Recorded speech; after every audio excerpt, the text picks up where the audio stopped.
Hello, beautiful creative soul, and welcome back to another episode of Chakra-Care for the Creative Soul. Hello, I'm your host today, Pollyanna Blanco, and you're catching the show for the first time.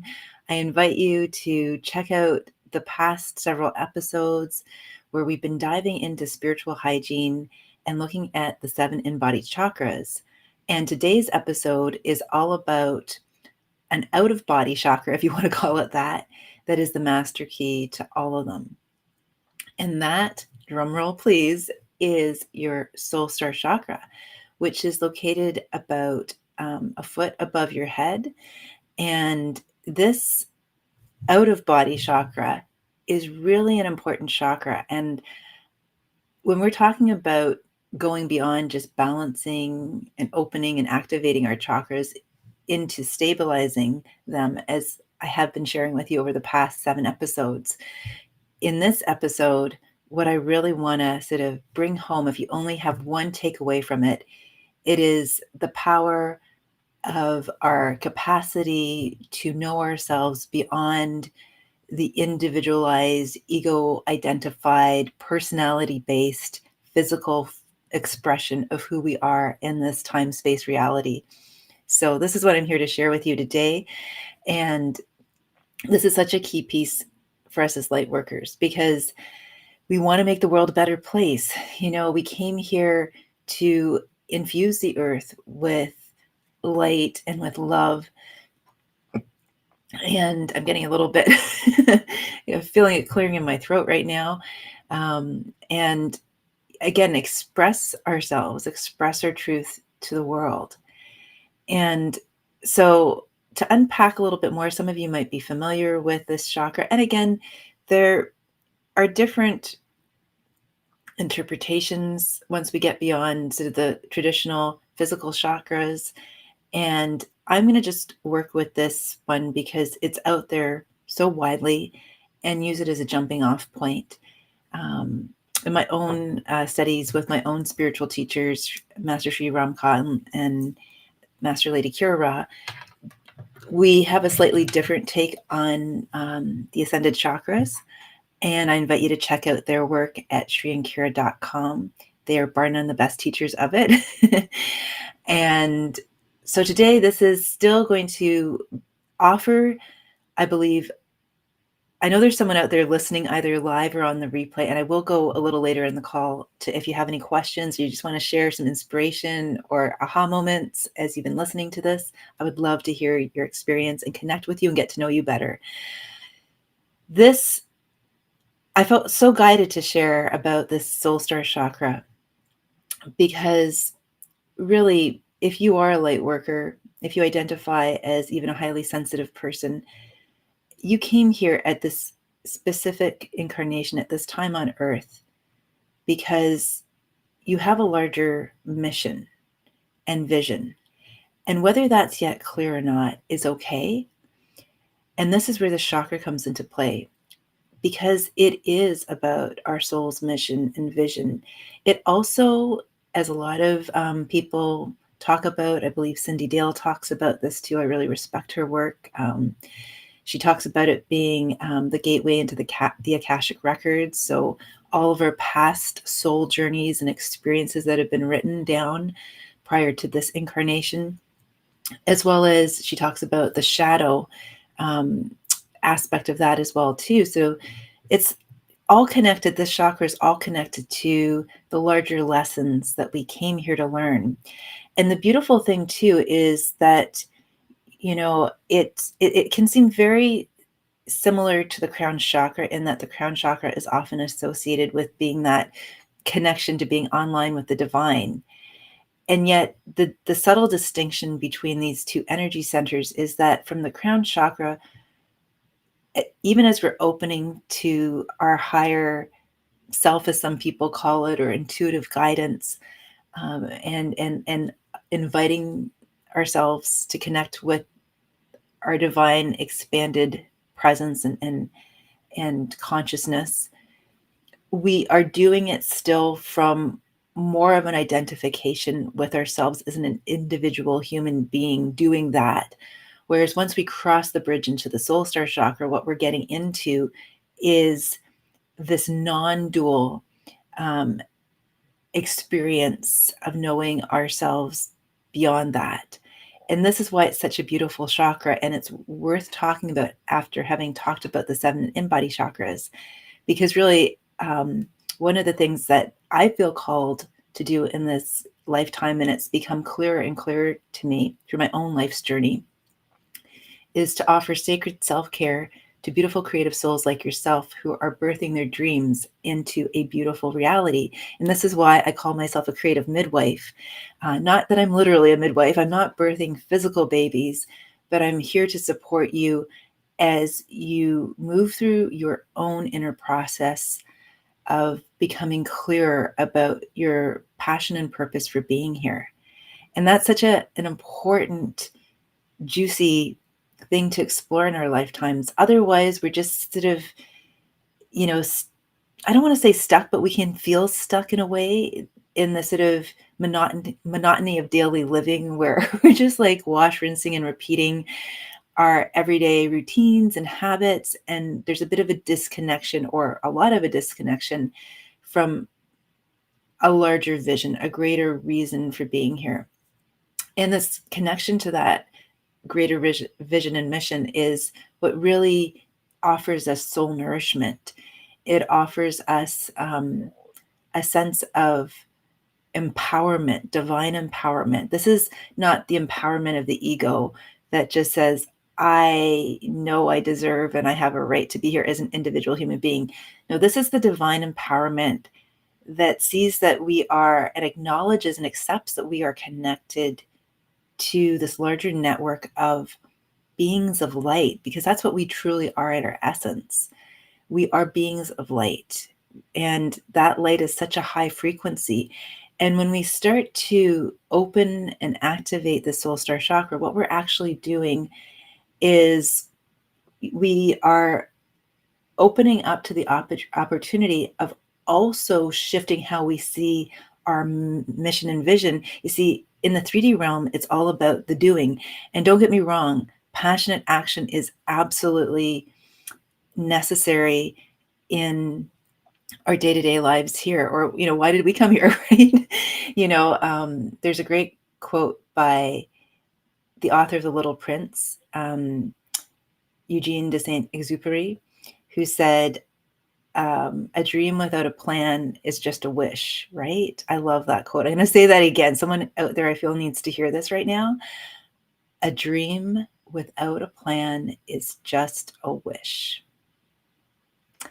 And so if you've been finding yourself dreaming about, a better something in your life, relationship, career,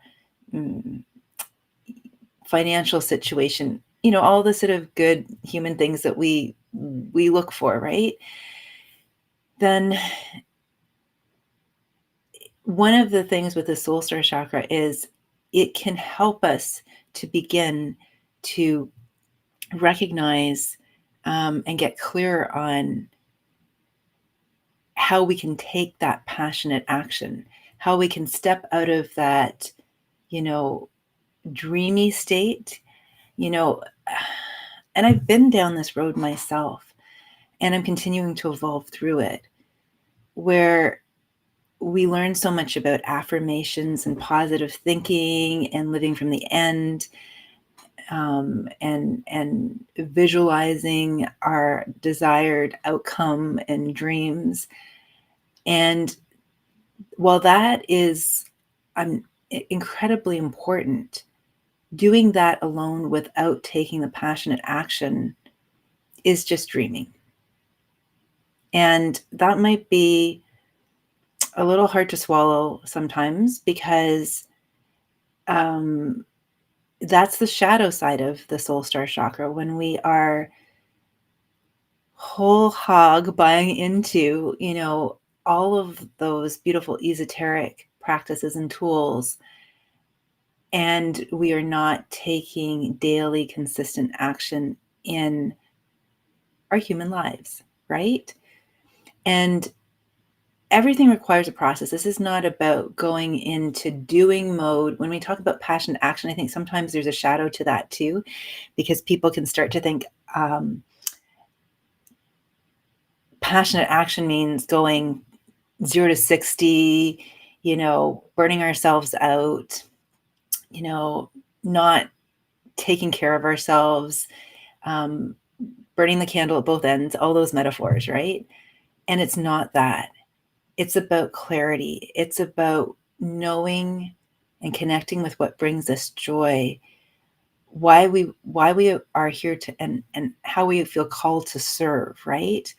And that often becomes clearer as we heal and forgive ourselves for our life's journey up to this point. Forgiveness is an incredibly important part of working with this higher chakra, because when we can really do our inner housekeeping and begin to see with soul vision, not just the vision of our 3D eyes and our personality and our insecurities and our self-judgments and all that kind of stuff, but we can actually see with soul vision. And what that means is to claim the lessons in the lumps of life. That just came through right now. I like that. Claim the lessons in the lumps of life. There you go. Divine inspiration. Thank you. And trust me, I've had many lumps in my life, and I'm pretty much put my money on the fact, I'm not a gambler, that you have too, or you wouldn't be listening to this, or you wouldn't even be a light worker, because most light workers, as I've come to understand it on my own journey, have been paying their dues, if you want to call it that. We came here to master a lot of things. And oftentimes we can be so hard on ourselves along the way and during the process. And we can forgive people in a heartbeat because we want to see the best in everyone. And the shadow side of being a light worker is we can be so incredibly hard and unrelenting on ourselves, because we can start to feel this enormous weight and pressure that we came here for something greater. And then if we're not really clear on what it is, and if we're not taking that passionate action, and we're looking to the dreaming for relief from the lack of clarity, it can get soupy even from the best of intentioned places inside of ourselves. So really, really honestly recognizing what passionate action is and what it is not. It is about taking daily, simple, consistent, soulfully aligned action steps that honor a greater service beyond the immediate needs of the fluctuations of our emotional body, or the plot twists and turns of our mental body, or the aches and pains of our physical body, because so much is happening on earth right now. We're receiving massive infusions of light and new energetic light codes and upgrades. And whether we're conscious of them or not, we're feeling things in our body that our ego mind may not understand. And so it's really important that we have that commitment to something larger than all the flux of all of that stuff. And we also have the capacity with this energy center to begin to activate and open our capacity to see not only ourselves and what we're going through with soul vision, but others. Because if we're going through it, hello, so is everybody else too. And to have not only compassion for ourselves, compassion for other people.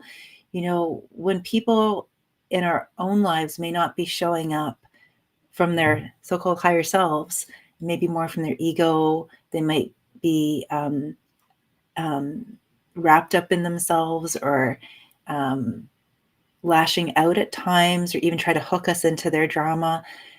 It's a lot like healing. And healing, we don't cut those aspects of self away. We don't shame them. We don't make them wrong. We love them back into the light of our awareness. Now, I want to be clear when I say that if we're experiencing abusive behaviors or really toxic behaviors from people who are going through their own rebirthing process, we need to have healthy, energetic, and 3D boundaries often. And that's completely okay. Um, and at the same time, what I am saying is we can also, as we do for ourselves, recognize at least there's a real blessing and miracle in recognizing the truth of what's out picturing, that that's not who they really are. You know, when we're acting out ourselves, when our body's acting out, when our thoughts are acting out, when our emotions are acting out as we go through these rapid up levels and shifts, it's not about, putting ourselves down for it. It's not about confusing that with who we really are. We are souls, we are beings of light. And so this is a big part of spiritual hygiene.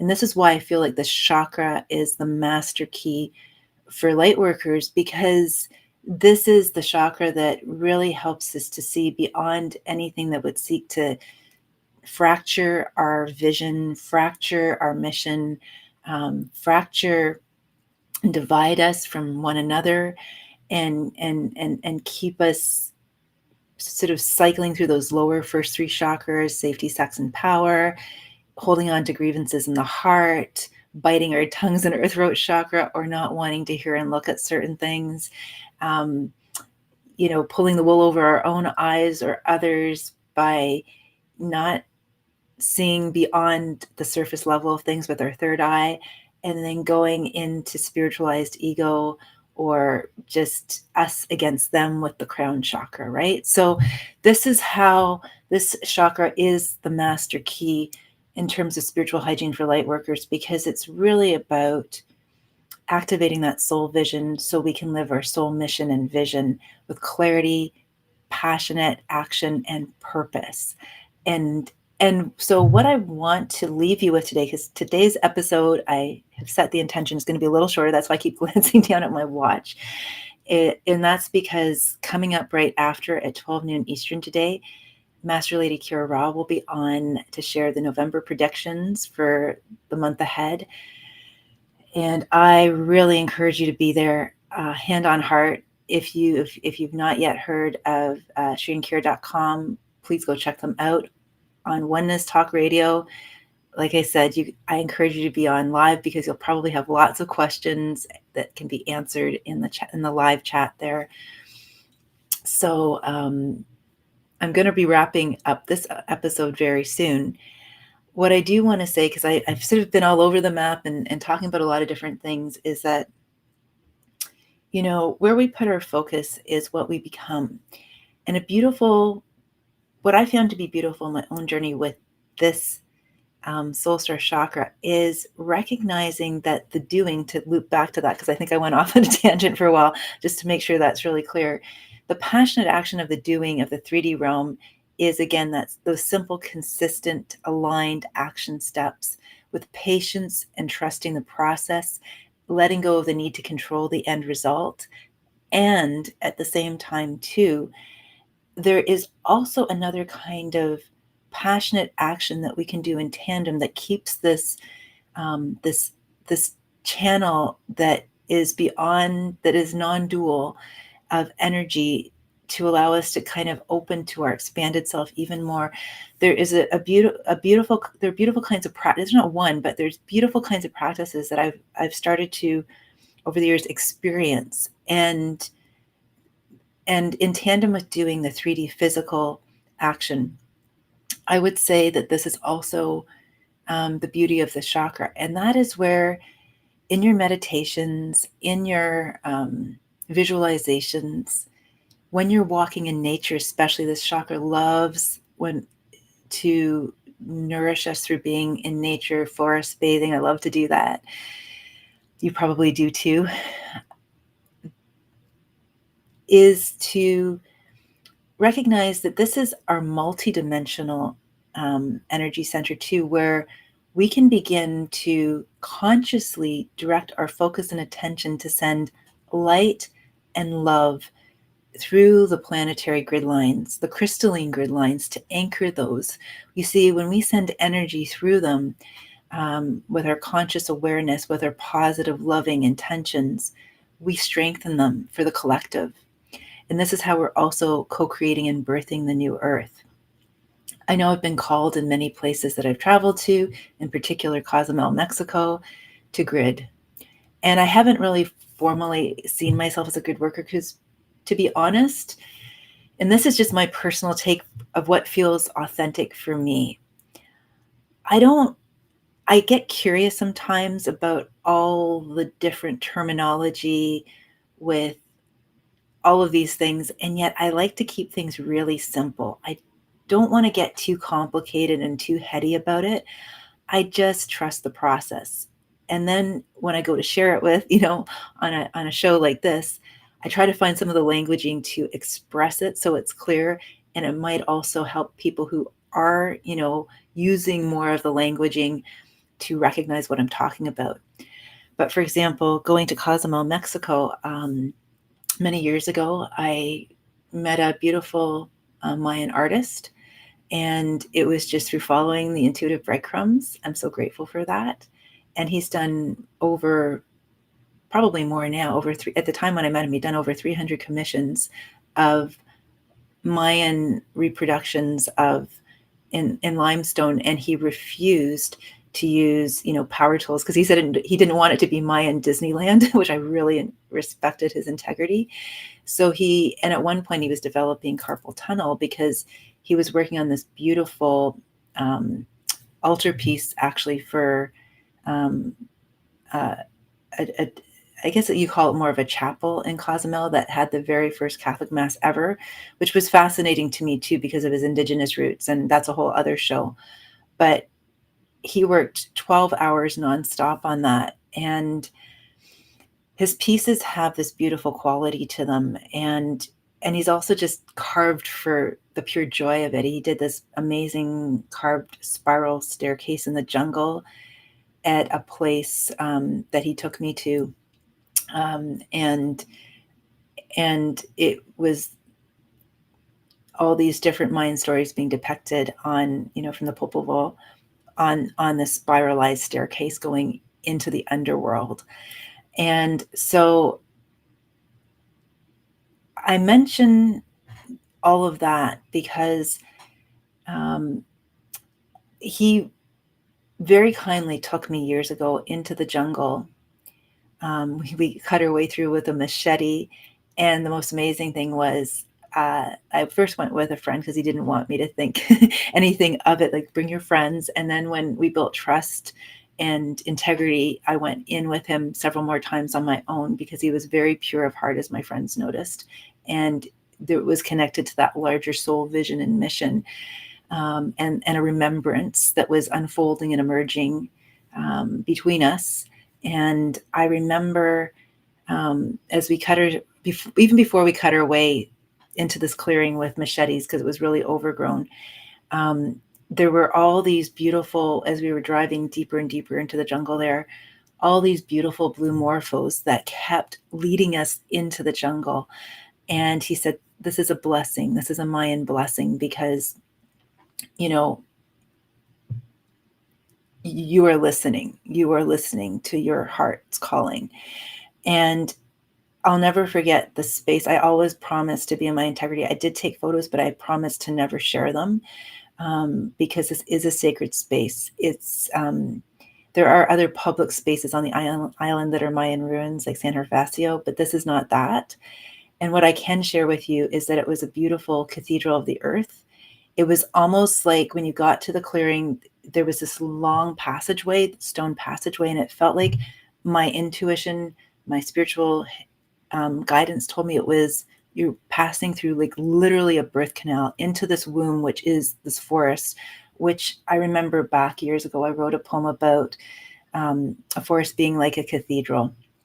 And the air quality, the frequency was magnificent, and it was massive. And then I walked over to Ishel's high altar as the high priestess, and it was this mound. It was like a big nest.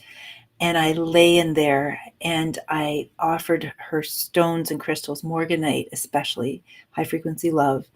And I sat in there and I curled up in there and I meditated in there. And I connected to some of her trees, and and I sent blessings and gratitude and thanks.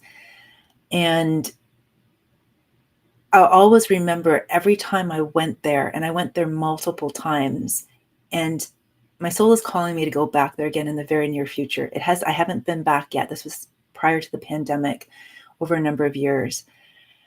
But I can honestly say that there was such a purity of energy in that space. And so you may notice too that whether it's a physical spirit spot, as I like to call them on earth, or energetically through your visions, your dream space, your meditation space, to nourish certain spots, or just see yourself seeing this beautiful web of light and sending um, healing, love, forgiveness, whatever you high vibrational frequency you feel called to send. Because what we focus on is what we become. And so this is perhaps bar none the best way to practice spiritual hygiene for this chakra, is to notice where our focus is. And this is why this chakra requires our focused awareness, and our commitment and our patience. And this is where we begin to open to restoring and remembering ourselves as co-creators on this earth plane and as beings of light.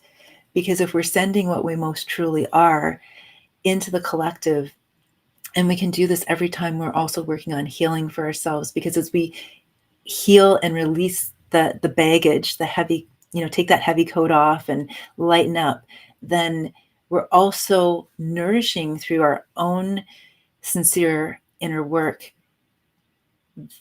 the field for others, because we are not separate from the field. The Indigenous brothers and sisters have known this for centuries and millennia, and this is where we are. We're at this beautiful point right now where we're remembering all of that again.